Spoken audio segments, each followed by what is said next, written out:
Ag Report. I'm Ken Rogers. On this week's program, we talk with a familiar name in Kansas agriculture. He is Mace Thornton, and he has published his first novel. We'll also have updates from Kansas Corn, Kansas Wheat, and the Kansas Farm Bureau, along with the weekly update from the Kansas Livestock Association and market information from Pinion. Kansas Ag Report brought to you in part by the Kansas Soybean Commission, the Soybean Checkoff, progress powered by Kansas farmers. Kansas Farm Bureau, a grassroots ag organization representing the state's farm and ranch families since 1919, kfb.org. And the Kansas Wheat Commission, lending in the adoption of profitable innovations from wheat, online at kswheat.com.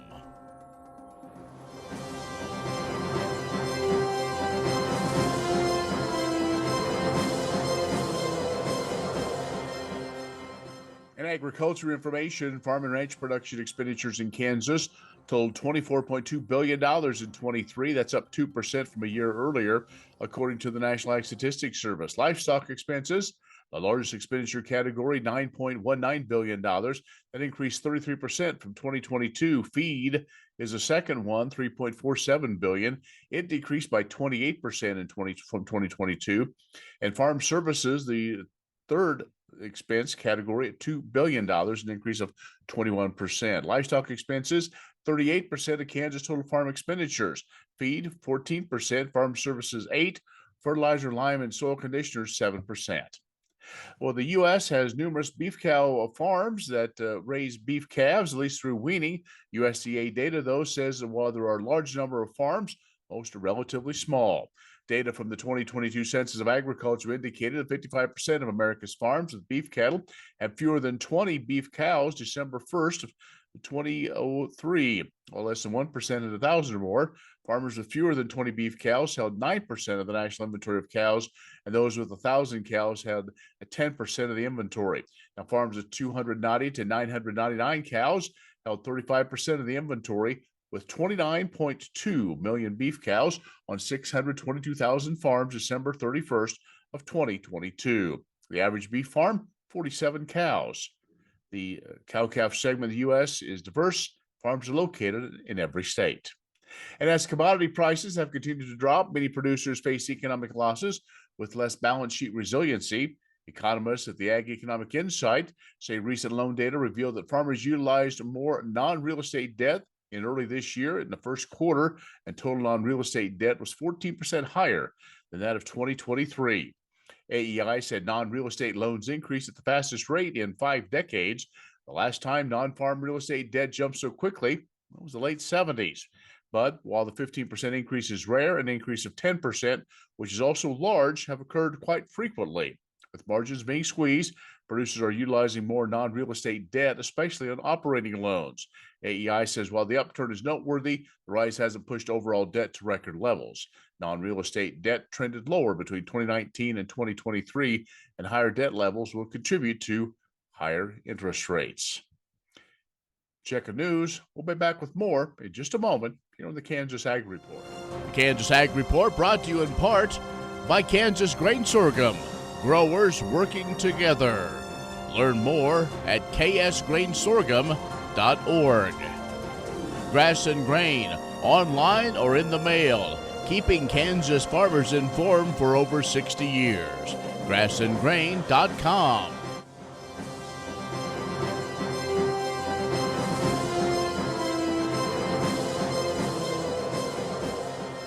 And joining us now is a good friend of mine who is probably a good friend with many of us here in Kansas, a native Kansan that has done a lot of things in the world of agriculture, but maybe stepped a little bit out of his comfort zone and has become a published author, and a work that is, I think you're going to find very enjoyable. We're going to learn more about it. It's called Jawbone Holler. Of course, you see on the screen there, Mace Thornton. Hi, Mace. Ken, how are you? Thanks for having me today.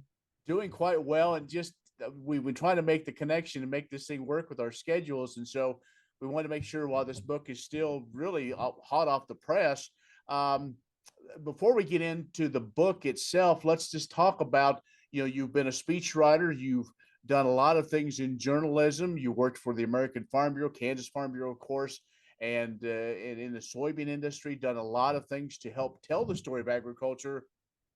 Why write a book? Well, it's one of those little goals that you establish in life. It was something that, I just thought about many years ago, that one of these days I want to be able to not only pass along some of the snippets of stories that my dad shared with me. My dad was a typical farmer. Farmers are great storytellers, as you know. And so being able to share just some of those snippets, I've been a lifelong writer, and it's just been kind of a goal. And I am glad to say that that one is beyond me, and I think I might have another one or two in me. Well, that sounds great. So let's talk about maybe the process to get to this point. Now, this is a novel. This is one that's not biographical, but how did you kind of find those pieces? Was it a basis of maybe going back and recalling some of those stories, or learning from the area that you are from, in Northeast Kansas? Yeah, absolutely. I grew up in that very northeast corner of Kansas, Donovan County, where it looks like a big monster came and just took a chunk out of the corner of the state, right? Yeah, I grew up like 2 miles from the Missouri River, and it this all kind of goes back to a little story that my dad told me about the gentleman who was one of the original settlers in that area. That he arrived and he was basically a squatter, and he wasn't prepared for that first Northeast Kansas winter. And so I just kind of used that story about him to really come up with a historical fiction story set around the Civil War period, which was always a great, colorful period, not always friendly, pretty bloody in some cases, of Kansas and Missouri and the relationship there. Well, it sounds like it is a fascinating read. I haven't had the opportunity yet to read it, but any time that is even looking at part of history and the role that, say, Kansas and the Kansas Missouri line played in the Civil War, I'm sure would be very fascinating. Let's take a quick break. We're talking with Mace Thornton, who is the author of a book called Jawbone Holler, and we're going to talk more about that, get into that, and how you can get your copy. So stay with us. We'll be back with more in just a moment. Kansas Ag Report brought to you in part by the Kansas Livestock Association, supporting members' business interests and meeting consumer demands. KLA.org. Oldie Seed Farms, carrying soil-specific seed. Find them on the web at oldieseed.com. That's OHLDE seed.com. And Kansas Corn, building the future at kansascorn.com.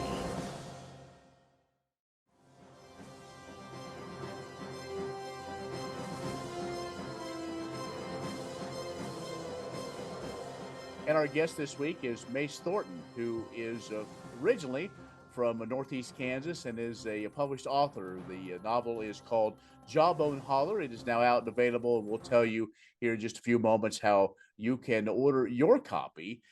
So as we went to break, Mace, we talked about this is kind of set a little bit on kind of just things that you heard, or to maybe create a fictional situation. It sounds like your main character was not only just a squatter, but just a very interesting fellow. He was a young guy. His name was Perry Adams, and he grew up in Indiana. And he was lured to Kansas territory because there was a huge promotional campaign going on back then to get people from both sides of slavery to populate the state, because it was going to be decided the fate, whether or not it was going to be free or slave, was going to be up to popular sovereignty. So there was a huge promotional campaign. He came, the novel is really deep in agriculture. His lone goal is he wants to grow corn on his own farm. So that's what brought him to Kansas. All right. So with that, We all know the challenges even of today's modern agriculture. I can only imagine setting back in that time frame of what that could be. But it looks like as he was kind of coming of age, if you will, there were a lot of other characters in the community that kind of helped shape him. In fact, he found some love. I, you know, I just read an article the other day that said romance novels are like the hottest thing on the market right now. So yeah, there's a little bit of a love story, but there's also a lot of really intense scenes around what happened during the war, um, but also the deep friendships that could really occur across borders, even though a lot of times the two sides didn't agree. So it's a lot about him growing up, him developing as a person, the relationships he develops going along, and I won't spoil it. I'm not going to tell you if it's a happy ending or not. Right. I was going to ask, but I know, you got to, as they say, buy the book to learn all that. But how long did this take you? When did you just, was it kind of little bits at a time, or were you able to kind of lock yourself in the room and just type it out? It was a little bit of, I would say, both of those things. I finished my first draft in about a month, literally. And I was cranking out after I got off from work every night. I was cranking out about 3,000 words. Wow. And so my first draft was about 60,000. I went back through over the next 6 or 7 months, made a lot of changes. The final version's about 94,000 words, but it was it was just a creative outlet for me during the pandemic, and it helped me meet one of the lifelong goals that I had to write a novel. Okay. Well, I know you got one of those right next to you. Let's put it to the camera so folks can see what they're looking for. Jawbone Holler. And Mace, how can folks get a copy of that? I think, in today's world, it's fairly easy to get one to come right home delivered.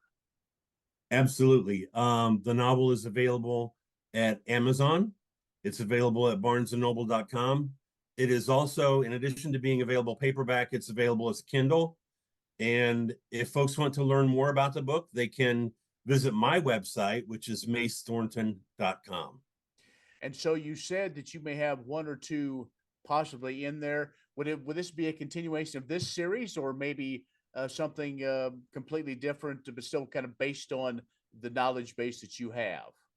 I think by the time people get to the end of this book, they will see pretty much in their minds what the sequel is going to be about. All right. Well, sounds good. We want to leave them wanting more. So again, Mace, thanks so much. Thanks for doing this, and it's great to have. We'll start claiming you as a Kansas author. How about that? Ken, it's always great to talk with you. It's my career took me away from the state for more than 30 years.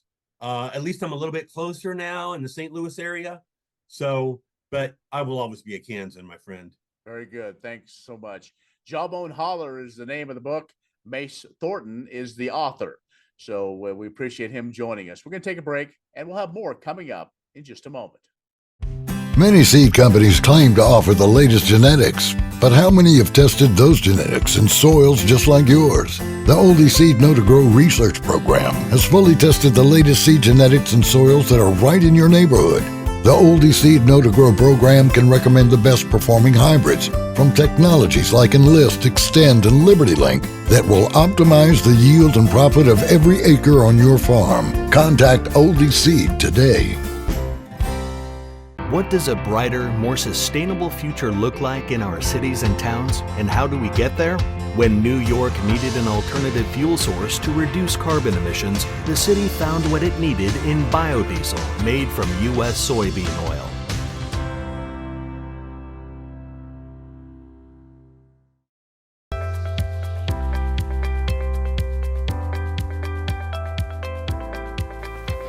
Hi, my name is Rachel and I'm an agronomist from K-State, and today we're going to talk about corn germination and emergence.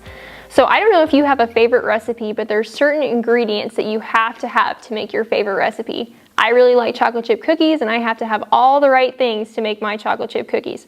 When we're talking about corn germination, there are 3 main ingredients that we need to have for that corn seed to germinate successfully. The first is moisture, the second is oxygen, and the third is warmth.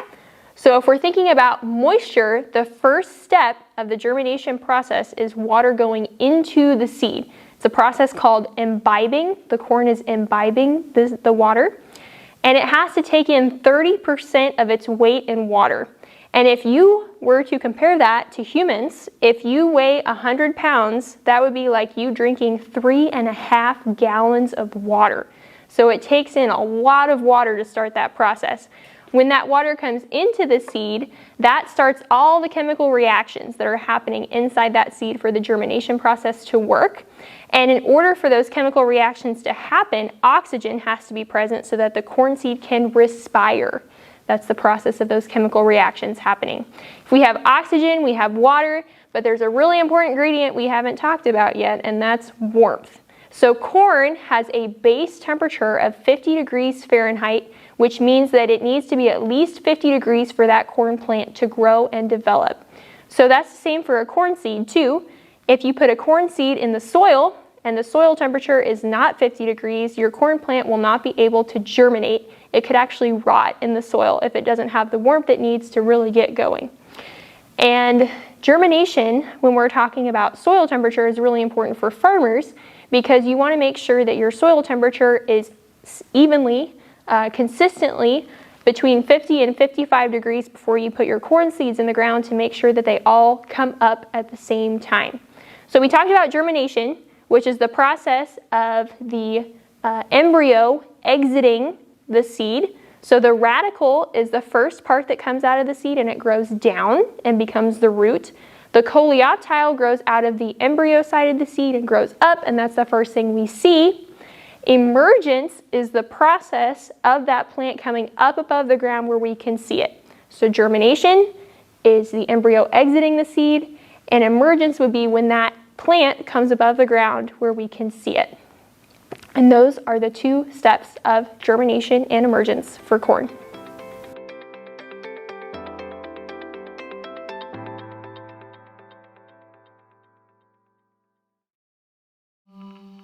What if U.S. soybean meal were more than a commodity? If seed companies and the soybean checkoff built a better variety? That future is here. The time is now. To meet end-user demands, the soybean checkoff is investing in the compositional quality of soybeans, including meal. A message from the Kansas Soybean Commission, the Soybean Checkoff, progress powered by Kansas farmers. Kansas Corn reminds you that E15 fuel is the right choice for every kind of driver. For the car enthusiast, E15 has higher octane. For the thrifty driver, E15 is priced lower than regular unleaded. For the nature lover, E15 provides cleaner air. For the shopper who buys local, E15 has more ethanol from our Kansas corn farms. Choose E15 for a higher octane, lower price, cleaner American fuel. Message from the Kansas Corn Commission. Learn more at kscorn.com.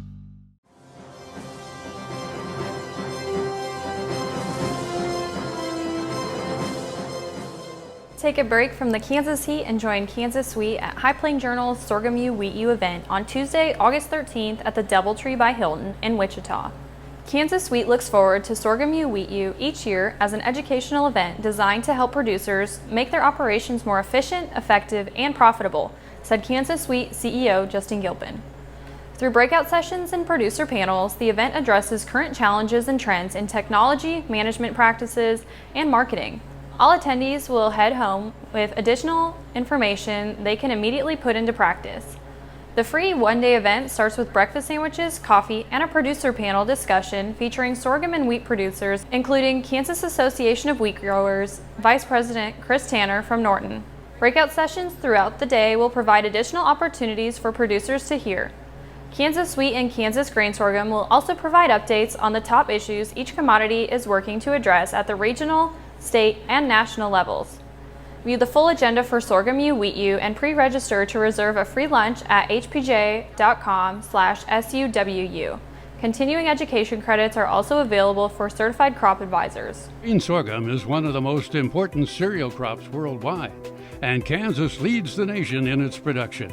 Over the years, sorghum has been either exported, used in animal feed domestically, or for other industrial uses. Recently, its use in the ethanol market has seen tremendous growth, with 30% of domestic sorghum typically going to ethanol production. Kansas Grain Sorghum is committed to sorghum research, market development, and education. Learn more at ksgrainsorghum.org. The 2023 County Innovation Award winner for service is Sedgwick County Farm Bureau. This recognition highlights the exceptional efforts invested in planning and executing the Party Bus Crop Tour, a unique and multifaceted event that blended education, entertainment, and personal connections. The Party Bus Crop Tour featured a creative approach to service within the community to create a safe social space for young agriculturists in the county. The event also aimed to attract new young members to become members of the County Farm Bureau and increase participation in young farmers and ranchers programming to build a stronger and more engaged community of young producers and ag professionals. The county organized the event to combine an agricultural tour with a party bus atmosphere. The 40 attendees enjoyed a stop for dinner and a variety of crop and farming practices, including a cotton farm, a corn variety test plot, an intensive no-till double-crop soybean field, and an irrigated cornfield. Congratulations, Sedgwick County Farm Bureau, on your innovative approach to reach new and diverse members by fostering community among young agriculturists. Imagine turning soybean oil, used cooking oils, and waste animal fats into fuel so amazing it drives U.S. jobs and our economy forward. Learn more about biodiesel at americasadvancedbiofuel.com.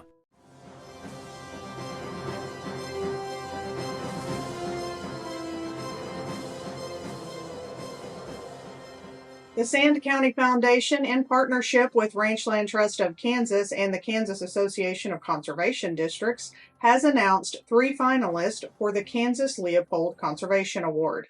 Given in honor of renowned conservationist Aldo Leopold, the $10,000 award recognizes landowners dedicated to the management of soil health, water quality, and wildlife habitat.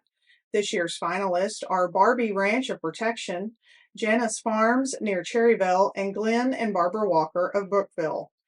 Bill Barbie rotationally grazes his cow-calf herd in Clark and Comanche counties.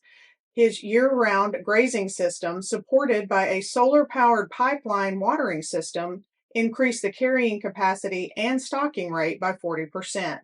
Prescribed fire and tree removal also has improved habitat for wildlife, including the lesser prairie chicken. Bill Estep of Janus Farms has enhanced wildlife habitat and biodiversity on his Montgomery County farmland with prescribed burning and rotational grazing. He has hosted botanical and endangered wildlife studies at his farm and established pollinator habitats of native flowering plants.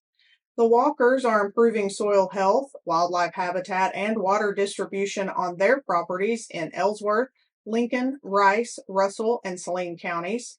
The use of rotational grazing and proper grassland management has improved habitat for the greater prairie chicken, turkey, and deer populations. Additionally, their investment in the removal of invasive red cedars has improved water resources on their pasture land.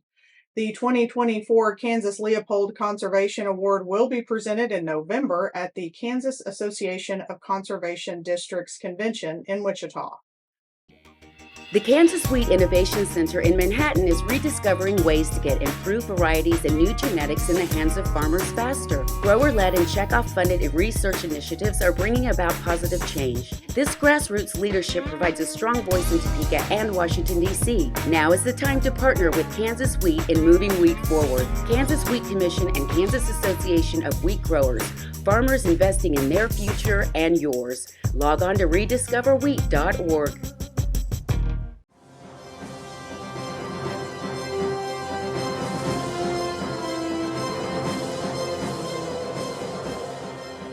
Good morning.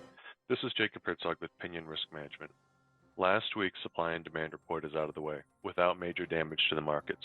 the USDA has kept most of the U.S. and world ending stocks unchanged from the forecast in May, but did drop Russia's wheat crop by 5 million metric tons to 83, and it cut Ukraine's by 1.5 million metric tons to 19.5.